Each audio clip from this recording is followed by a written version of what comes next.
میدان کربلا وہ میدان عشق ہے جہاں شہیدوں کے ہر خون کا قطرہ وفا کا منہ بولتا ثبوت ہے۔ شہیدان کربلا عشق و وفا کی داستان رقم کیے، اس جہان فانی سے تو کوچ کر گئے، لیکن اسلام کی بنیادوں کو اہل ایمان کے سینوں میں ہمیشہ ہمیشہ کے لیے پیوست کر گئے۔ واقعہ کربلا وہ شعلہ ایمانی ہے جو اہل بیت سے محبت رکھنے والوں کو ہر دم سلگائے رکھتا ہے اور دین اسلام سے عہد وفا نبھانے کا درس دیتا ہے۔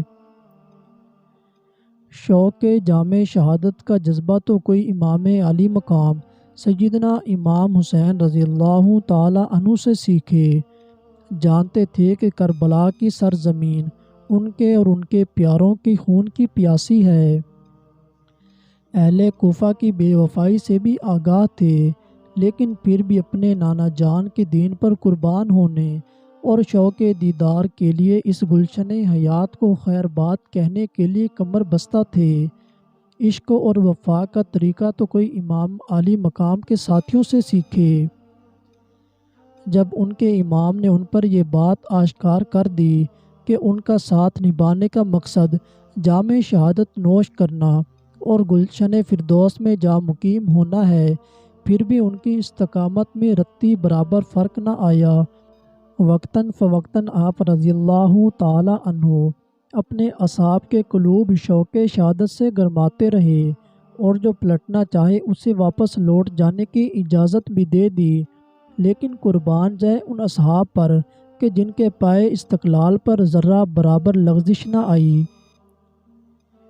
ایک موقع پر آپ رضی اللہ تعالی عنہ نے اپنے ساتھیوں سے فرمایا، جو شخص راہ خدا میں جان قربان کرنا چاہے، موت کا مشتاق اور رضائے الہی کا طالب ہو، وہ میرے ساتھ چلے۔ کسی ساتھی نے اپنے امام کا ساتھ نہ چھوڑا اور قربان ہونے کے لیے لبیک کی صدا بلند کی۔ ایک موقع پر پھر فرمایا، لوگوں، تم میں سے جو تلواریں کھا سکتا ہو اور تیروں کی دعوت برداشت کر سکتا ہو وہ میرے ہمراہ رہے، ورنہ واپس لوٹ جائے۔ آپ رضی اللہ تعالی عنہ کے تمام ساتھی صادق عاشق تھے اور عشق میں عاشق محبوب پر تن من جان اولاد اور مال سب کچھ نچھاور کرنے کے لیے ہر وقت تیار رہتا ہے۔ عشق کا سفر تمام کشتیاں جلا کر ہی طے کیا جاتا ہے۔ سچا دین تو ان عاشقان کا ہوتا ہے جو سر تو قربان کر دیتے ہیں لیکن اپنے عشق پر حرف نہیں آنے دیتے۔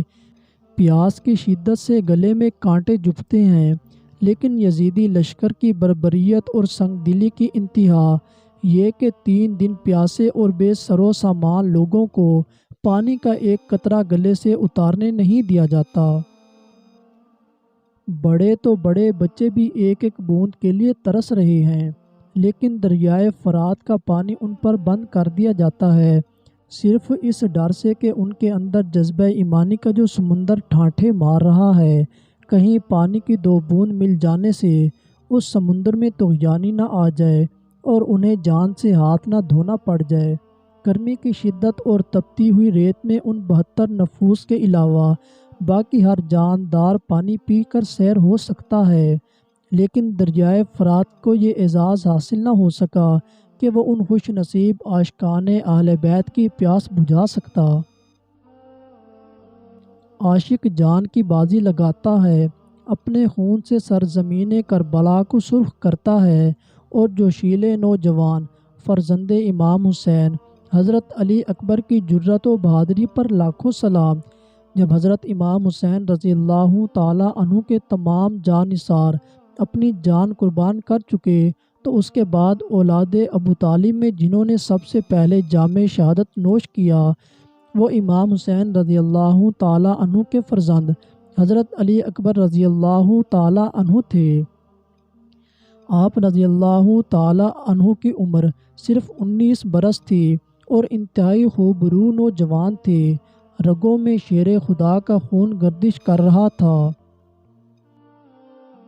شوق شہادت عروج پر تھا اور خون حیدری جوہر دکھانے کے لیے بےتاب تھا۔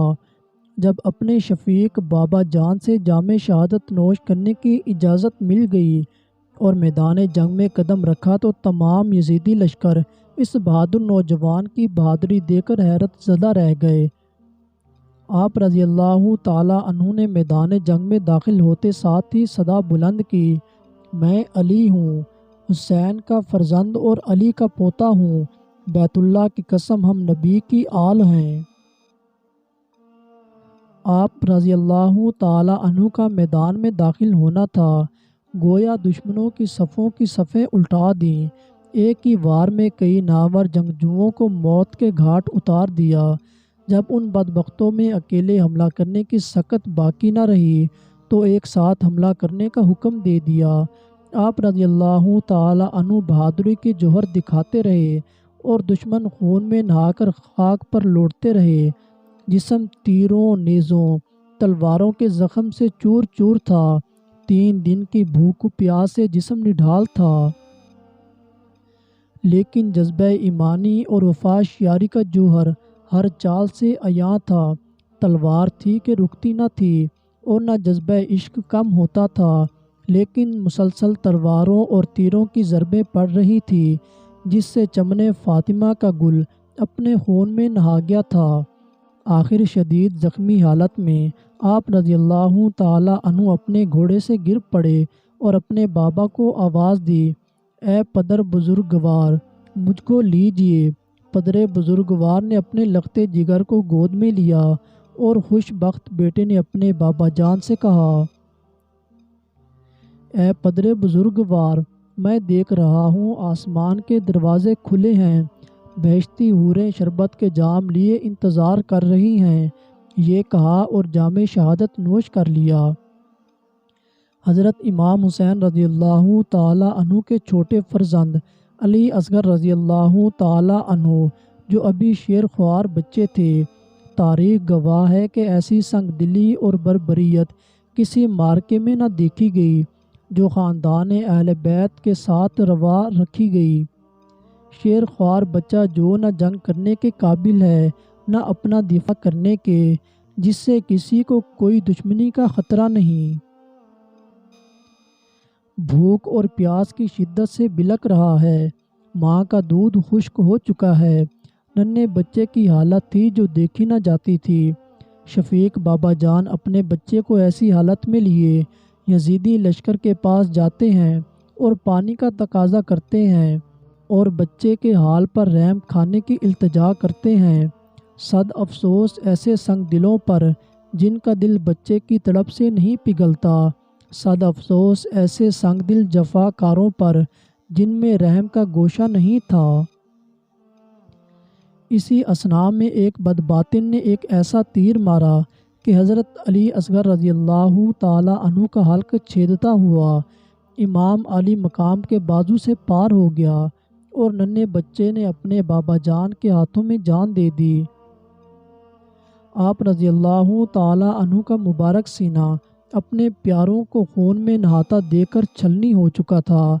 جب آپ رضی اللہ تعالیٰ عنہ کے تمام جانثار ساتھی، بھائی بھتیجے اور بیٹے راہ خدا میں اپنی جان وقف کر چکے، اب آپ رضی اللہ تعالیٰ عنہ نے خود میدان کارزار میں جانے کا ارادہ کیا۔ کوئی ساتھی موجود نہ تھا جو اب ہاتھ تھام کر پہلے خود میدان جنگ میں جانے کی التجا کرتا۔ وہ وقت آ گیا تھا جس کے متعلق حضور اکرم صلی اللہ علیہ وآلہ وسلم نے پہلے ہی آگاہ کر دیا تھا۔ وہ گھڑی آن پہنچی تھی۔ حب چمن فاطمہ کا گل دین اسلام کی حرمت کی خاطر جان کی بازی لگانے کے لیے تیار تھا۔ ہر آنکھ اشک بار تھی، غموں اور صدموں سے دل گھائل تھا۔ کہیں ننھی سکینہ باپ کے ساتھ لپٹنا چاہتی تھی، کہیں ہمشیرہ زینب کا دل اس بات سے کھینچتا تھا آخری بار اپنے بھائی کا چہرہ تک رہی ہوں۔ خاندان اہل بیت کے آخری چشم و چراغ حضرت امام زین العابدین رضی اللہ تعالیٰ عنہ جو کہ علیل تھے، حضرت امام حسین رضی اللہ تعالیٰ عنہ نے ان سے ملاقات فرمائی، اپنے اور اپنے جانثاروں کے اہل و عیال کو ان کے سپرد کیا اور انہیں بحفاظت مدینہ منورہ لے جانے کی ذمہ داری سونپی۔ حضرت امام زین العابدین رضی اللہ تعالی عنہ نے میدان کارزار میں جانے اور شہادت کا مرتبہ نوش فرمانے کی التجا کی تو آپ رضی اللہ تعالی عنہ نے ان سے فرمایا، جانے پدر لوٹ آؤ، میدان میں جانے کا قصد نہ کرو۔ کنبہ عزیز و اصحاب خدام جو ہمارا تھے راہ حق میں جان نثار کر چکے ہیں اور الحمدللہ ان مصائب کو اپنے جد کرم کے صدقے میں صبر و تحمل کے ساتھ برداشت کیا۔ اب اپنا ناچیز ہدیہ سر راہ خدا میں نظر کرنے کے لیے حاضر ہے۔ تمہاری ذات سے بہت سی امیدیں وابستہ ہیں۔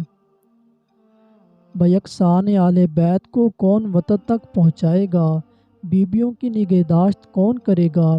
میرے بات امانت الہیہ کون سنبھالے گا؟ جدو پدر کی جو امانتیں میرے پاس ہیں کس کے سپرد کی جائیں گی؟ قرآن کریم کی محافظت اور حقائق عرفانیہ کی تبلیغ کا فرض کس کے سر پر رکھا جائے گا؟ میری نسل کس سے چلے گی؟ حسینی سیدوں کا سلسلہ کس سے جاری ہوگا؟ یہ سب توقعات تمہاری ذات سے وابستہ ہیں۔ رسالت و نبوت صلی اللہ علیہ وآلہ وسلم کے آخری چراغ تم ہی تو ہو، تمہارے نور سے ہی دنیا مستفید ہوگی۔ مصطفیٰ صلی اللہ علیہ وآلہ وسلم کے دلدادگان حسن تمہارے اسی روئے تاباں سے حبیب حق کے انوار و تجلیات کی زیارت کریں گے۔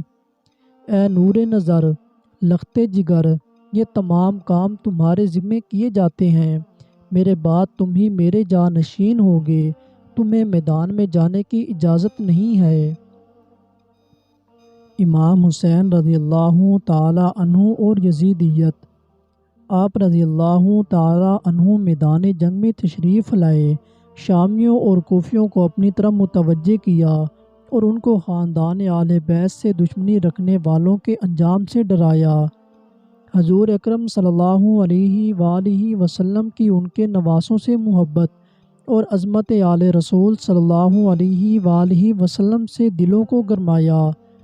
اس سے پہلے کہ کسی کا دل آپ کی تقریر سے پگھلتا اور بغاوت کرنے پر آمادہ ہوتا، ابن زیاد نے ان کے ضمیر جو کہ پہلے ہی خریدے جا چکے تھے، ان کو مزید مال و متاع اور حکومتی عہدوں کے لالچ سے گمراہی اور پستی میں دھکیل دیا۔ ایمان کا چراغ سینوں میں بجھ چکا تھا اور وہ خود کو جہنم کا ایندھن بنانے کے لیے بضد تھے۔ ایسے میں جب حضرت امام حسین رضی اللہ تعالی عنہ کی جانب سے حجت تمام ہو چکی تو آپ رضی اللہ تعالی عنہ نے دشمنوں کو للکارا اور میدان میں آ کر اپنی بہادری کے جوہر دکھانے کا حکم دیا۔ ایک ایک کر کے یزیدی لشکر کے تمام نامور جنگجو آپ رضی اللہ تعالی عنہ کے سامنے آتے رہے اور آپ رضی اللہ تعالی عنہ اس طرح انہیں موت کے گھاٹ اتارتے رہے جیسے خزاں کے موسم میں درخت سے پتے جھڑتے ہیں۔ عمرو بن سعد کے لشکر میں فاتح خیبر شیر خدا علی مشکل کشا کے شیر بیٹے کی جرأت و بہادری سے ہیبت و خوف کا سماں تھا۔ منافقوں کے دستوں کے دستے آپ رضی اللہ تعالی عنہ کی تلوار سے گاجر و مولی کی طرح کٹتے رہے، آخر اکٹھے مل کر حملہ کرنے کا فیصلہ کیا۔ حضرت امام حسین رضی اللہ تعالی عنہ کے میدان میں تشریف لانے سے پہلے سب بہادری کے دعوے کر رہے تھے اور آپ رضی اللہ تعالی عنہ کا سر تن سے جدا کرنے کے لیے تیار تھے، لیکن جب آپ رضی اللہ تعالی عنہ میدان میں تشریف لائے تو کوئی یہ جسارت نہ کر پایا۔ کئی افراد ارادے قتل سے آگے بڑھے، لیکن جیسے ہی آپ رضی اللہ تعالی عنہ کے چہرے پر نگاہ پڑتی تو جسم پر لرزہ طاری ہو جاتا۔ نظر ابن خرچہ اس ناپاک ارادے سے آگے بڑھا، مگر امام علی مقام رضی اللہ تعالی عنہ کی ہیبت سے اس کے ہاتھ کانپ گئے اور تلوار ہاتھ سے چھوٹ گئی۔ خولی ابن یزید نے یا شبل ابن یزید نے بڑھ کر سر اقدس کو تن مبارک سے جدا کر دیا۔ قتل حسین اصل میں مرگ یزید ہے۔ اسلام زندہ ہوتا ہے ہر کربلا کے بعد۔ حضرت امام حسین رضی اللہ تعالی عنہ نے ہمت و بہادری اور استقامت کی ایسی اعلیٰ مثال قائم کی جس کی رہتی دنیا تک کوئی نظیر نہیں مل سکتی۔ محرم 61 ہجری 10 تاریخ بروز جمعۃ المبارک 56 سال 5 ماہ 5 دن کی عمر میں حضرت امام علی مقام رضی اللہ تعالی عنہ نے اس ناپائیدار دنیا سے رحلت فرمائی اور دائی اجل کو لبیک کہا۔ ابن زیاد بدنہاد نے سر مبارک اور شہزادیوں کو ننگے سر کوفے کے کوچو بازار میں پھروایا اور اس طرح اپنی بے ہمیتی اور بے حیائی کا مظاہرہ کیا۔ پھر سید الشہداء اور ان کے تمام جاں باز اصحاب کے مبارک سروں کو اسیران اہل بیت کے ساتھ شمر ناپاک کی ہمراہی میں یزید کے پاس دمشق بھیجا۔